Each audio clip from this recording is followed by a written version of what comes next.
اعوذ باللہ السمیع العلی العظیم من الشیطان اللعین الرجیم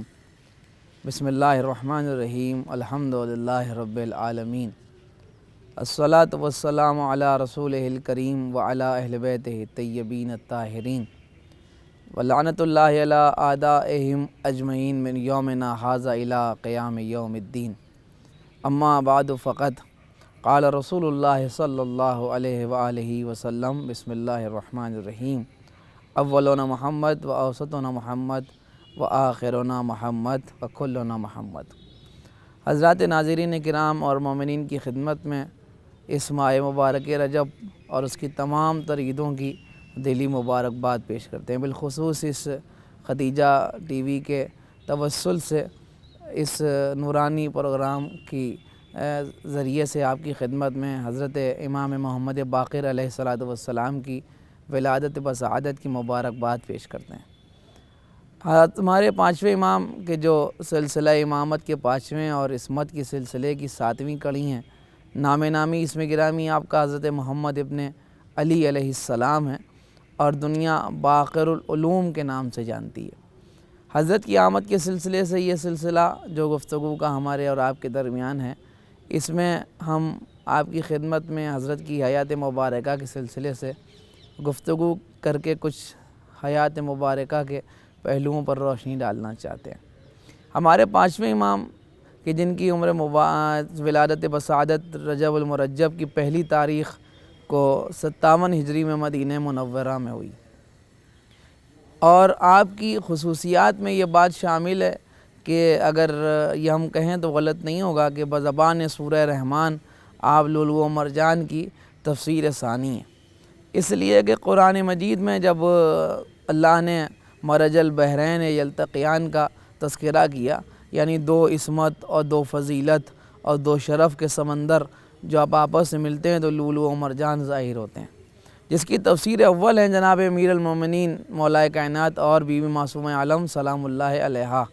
کہ جب یہ عصمت اور شرف و فضیلت کے سمندر آپس میں ملے تو حسنین کریمین اور شریفین جیسے لؤلؤ و مرجان سامنے آئے۔ دوبارہ ہمارے چوتھے امام یعنی حضرت علی ابن الحسین اور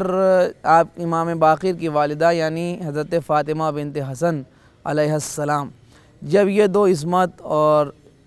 شرف اور فضیلت کے سمندر آپس میں ملے تو ہمارے پانچویں امام امام محمد باقر جیسی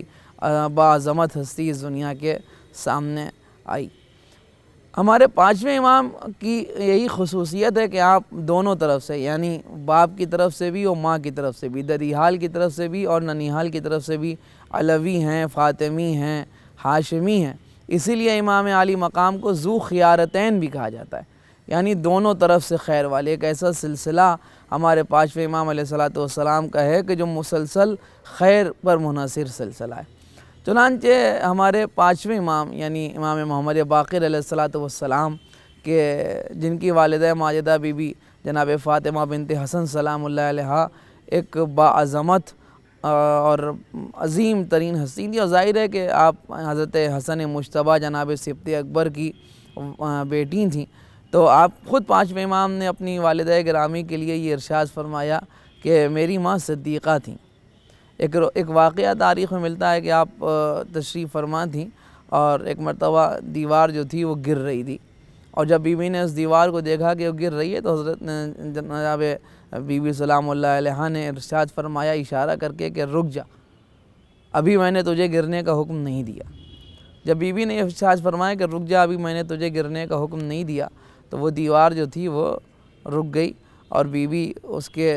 حد سے اور اس کے دائرے سے باہر آ گئیں۔ جب باہر آ گئیں تب فرمایا کہ اب گر، اور جب ایسے ہی بی بی نے کہا کہ اب گر تو وہ دیوار جو تھی وہ فوراً گر گئی۔ ظاہر ہے کہ اگر یہ دوبارہ بی بی یہ ارشاد نہ فرماتی کہ گر تو اختیار فاطمی کا اندازہ نہ ہوتا، اس لیے کہ اکثر کسی کے ذہن میں تصور پیدا ہو سکتا تھا کہ بہت سی ایسی دیواریں ہیں جو اکثر گر رہی ہوتی ہیں مگر گرتے گرتے رک گئیں، کوئی عمارت گرتے گرتے ٹھہر گئی، کوئی منارہ گرتے گرتے رک گیا، تو اس کا مطلب یہ کہ وہ گرنے والا نہیں تھا، لیکن حکم پر جناب بی بی سلام اللہ علیہا کے رکنا اور پھر دوبارہ حکم دینے پر گرنا اس بات کی دلیل ہے کہ جناب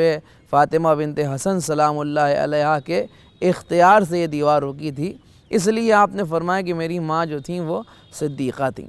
اور ظاہر سی بات ہے کہ آپ کے والد ماجد یعنی ہمارے چوتھے امام حضرت امام علی ابن الحسین علیہ السلام یہ بعظمت سلسلہ ہمارے پانچویں امام کا ہے، لہذا ہاشمی ہیں، فاطمی ہیں، علوی ہیں، دونوں سلسلے ہمارے پانچویں امام کے بہت مقدس اور محترم ہیں، جس کا سب سے اہم ترین نتیجہ یہ ہے کہ یعنی دونوں طرف سے جنت کے وارث ہیں، دونوں طرف سے فدق کے وارث ہیں۔ یہی وجہ ہے کہ عمر ابن عبدالعزیز نے جو بنو امیہ کا حکمران تھا، اس نے اپنے زمانے خلافت میں آپ کے پانچویں امام کو مکتوبی شکل میں فدق جو تھا وہ واپس کیا، اور یہ کہہ کے کہ میں وہ فدق جو فاطمہ بنت محمد سے ظلم اور جبر کے ساتھ لے لیا گیا تھا وہ محمد ابن علی کو واپس کر رہا ہوں۔ ایک چیز اور اس سلسلے میں ہے جو بہت اہم ہے اور غور کرنے کے لائق ہے، وہ یہ کہ جب ہم اس سلسلے میں گفتگو کرتے ہیں تو اکثر لوگ کہتے ہیں کہ امام حسن مجتبیٰ کے بعد امام حسین امام ہوئے، اور امام حسین کے بعد امام زین العابدین امام ہوئے، لہذا امامت جو تھی وہ امام حسن کی اولاد میں نہیں دی۔ یہ اس کا سب سے بڑا جواب ہے کہ اللہ نے یہ انتظام عصمت اور ہدایت کیا کہ بیٹی امام حسن مجتبیٰ کی اور بیٹا امام حسین کربلا کا، امام حسن کی بیٹی اور امام حسین کے بیٹے، اس سلسلے سے نسل فاطمی اور نسل امامت اور ہدایت کا سلسلہ آگے بڑھا۔ اس کا مطلب یہ ہوا کہ امامت حضرت محمد باقر علیہ السلام میں جتنا حصہ امام زین العابدین کا ہے اتنا ہی حصہ حضرت فاطمہ بنت حسن سلام اللہ علیہا کا ہے۔ تو یہ شان ہے حضرت امام زین العابدین علیہ السلام کی۔ خصوصیات میں حضرت کی یہ بات شامل ہے کہ آپ نے آپ کو ددیال اور ننیال دونوں طرف سے عصمت اور علویت کا شرف حاصل ہے۔ دوسری امتیازی اور انفرادی حیثیت جو ہے ہمارے پانچویں امام کی، وہ یہ کہ حضرت نے آپ یعنی پیغمبر اسلام سرکار ختمی مرتبت نے جب جناب جابر ابن عبداللہ انصاری اور دیگر اصحاب کے مجمع میں اپنے جانشین اور اپنے بعد میں آنے والے اوصیاء اور ائمہ کا تذکرہ کیا تو ایک ایک کا نام لے کر بیان فرمایا کہ میرے بعد میری امت کے 12 رہنما ہوں گے، اور اس میں پہلے علی مرتضیٰ ہوں گے، دوسرے حسن ابن علی ہوں گے، تیسرے حسین ابن علی ہوں گے۔ اور یہ سلسلہ جب آگے بڑھا تو جب پانچویں امام کے اس میں مبارک پر آیا اور آپ نے فرمایا میرا پانچواں جانشین، اور جب پانچویں امام کے سلسلے پر آئے تو ایک مرتبہ حضرت جابر ابن عبداللہ انصاری کی طرف مخاطب ہوئے، اور مخاطب ہونے کے بعد فرمایا اور جابر تم اس پانچویں جانشین سے ملاقات کرو گے۔ جب یہ فرمایا تو جابر چونکہ اسی وقت طویل العمر تھے، یعنی ضعیف بھی تھے اور عمر بھی زیادہ ہو چکی تھی، مگر آپ یوں کہہ سکتے ہیں کہ منتظر امام بنایا اور امین سلام بنایا۔ یہ دو کام حضرت جابر ابن عبداللہ انصاری کے حوالے کیے پیغمبر اسلام نے، امام کے انتظار کرنے والے اور امام کو پیغمبر کا سلام پہنچانے والے۔ یہ دو اہم ذمہ داریاں آپ نے عطا کی، جو دراصل بظاہر ذمہ داری تھی اور حقیقت میں کہیں نہ کہیں جابر کی زندگی کی ضمانت بھی تھی۔ چنانچہ آپ نے فرمایا کہ تم اس پانچویں جانشین سے ملاقات کرو گے، اور جب تم اس سے ملاقات کرنا تو میرا سلام کہنا۔ تو جابر نے پوچھا کہ میں انہیں کیسے پہچانوں؟ تو آپ نے رہتی دنیا کے لیے حضرت جابر ابن عبداللہ انصاری کے ذریعے جو جملہ ارشاد فرمایا وہ ہمارے اور آپ کے لیے اور ہر اس شخص کے لیے کہ جو پیغمبر کے اس جملے کو سنے اس کے لیے بہت کام کی چیز ہے۔ آپ نے فرمایا کہ اس کا نام میرا نام ہوگا، اس کی رفتار میری رفتار ہوگی، اس کی گفتار میری گفتار ہوگی، یہاں تک کہ برائے نام بھی فرق نہیں ہوگا۔ یعنی اگر حضور کا نام نامی محمد ہے تو وہ پانچواں جانشین بھی نام کے اعتبار سے بھی محمد ہوگا، یعنی صورت و سیرت یہاں تک کہ برائے نام بھی محمدیت میں فرق آنے والا نہیں ہے۔ یہی ہمارے لیے غور طلب بات ہے کہ ہم الحمدللہ اس ہدایت اور امامت کے سلسلے پر قائم ہیں کہ جس میں رسول اللہ کے بعد ذرہ برابر بھی امامت کے اعتبار سے فرق نہیں آیا۔ چنانچہ پانچویں امام محمد باقر علیہ السلام کی ولادت کی خبر جب جناب جابر ابن عبداللہ انصاری کو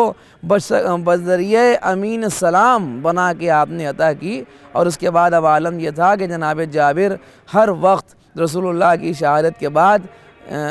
الباقر الباقر کی تسبیح پڑھا کرتے تھے، یہاں تک کہ وہ وقت آیا کہ جب امام زین العابدین علیہ السلام کے ساتھ ہمارے پانچویں امام محمد باقر علیہ السلام مسجد النبوی کے قریب آئے تو جابر ابن عبداللہ انصاری اپنی عادت اور اپنی سیرت کے مطابق وہی ورد جو ان کا طریقہ تھا یا باقرو یا باقرو کر رہے تھے۔ حضرت جابر ابن عبداللہ انصاری کی زندگی کی یہ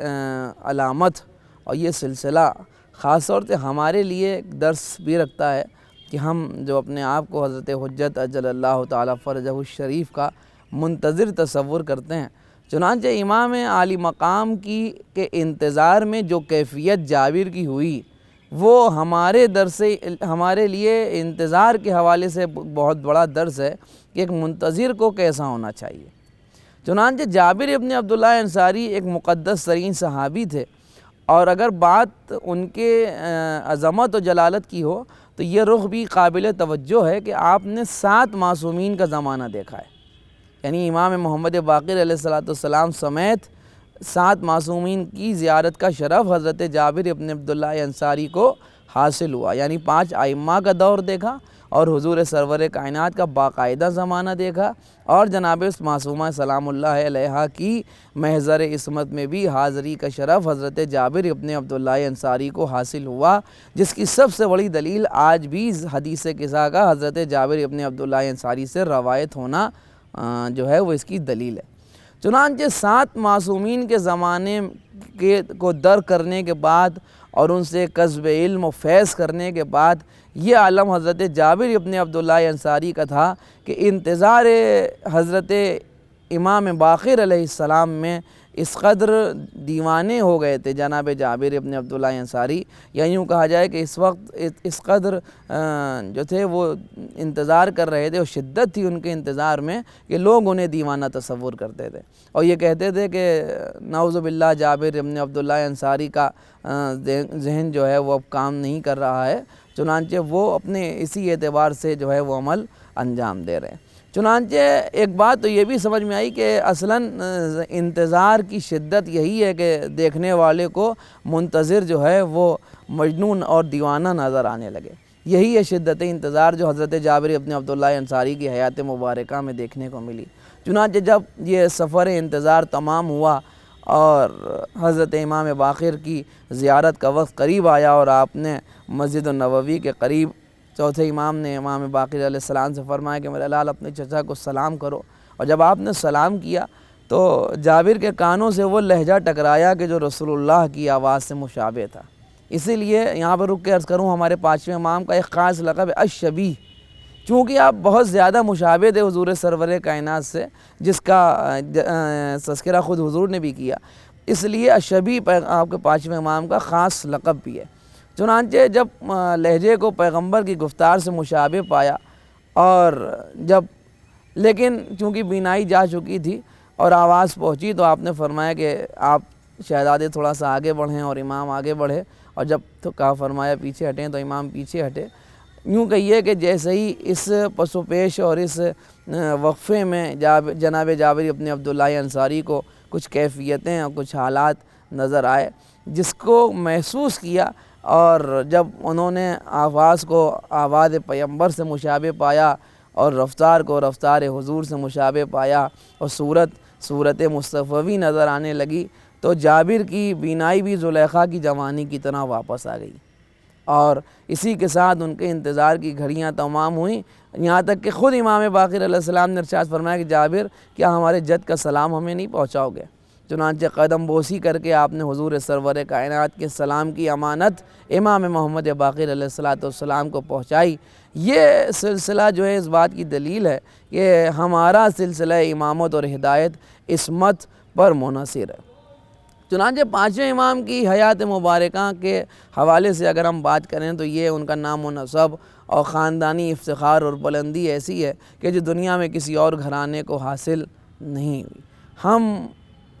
اگر امام عالی مقام کی حیات مبارکہ کے دوسرے پہلوؤں پر بات کریں تو بہت سی چیزیں ہیں، انشاءاللہ آگے کی گفتگو میں اس سلسلے پر غور کریں گے کہ جب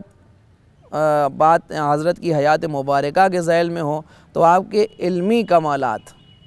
اور آپ کی سیاسی زندگی اور آپ کے کارہا امامت جو آپ نے اپنی زندگی میں انجام دیے ہیں وہ نہایت اہم اور عظیم ہیں۔ انشاءاللہ ہم اگلی گفتگو میں اس مسئلے پر گفتگو کریں گے۔ آج کی اس تقریر کو اسی مرحلے پر تمام کرتے ہیں۔ حضرت کی آمد کی مبارکباد ایک مرتبہ پھر آپ کی خدمت میں پیش کرتے ہیں۔ وآخر دعوانا ان الحمد للہ رب العالمین۔